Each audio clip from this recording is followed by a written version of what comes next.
السلام عليكم ورحمة الله وبركاته، مشاهدينا الكرام في كل مكان.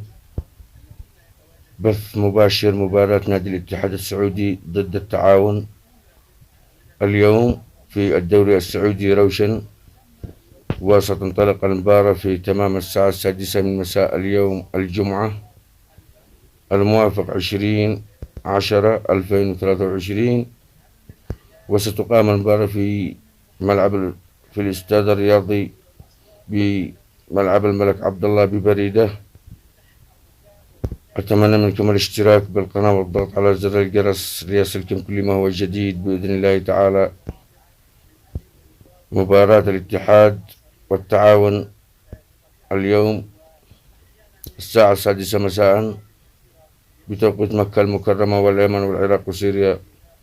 لا تنسوا الاشتراك بالقناة والضغط على زر الجرس ليصلكم كل ما هو جديد، وشكرا.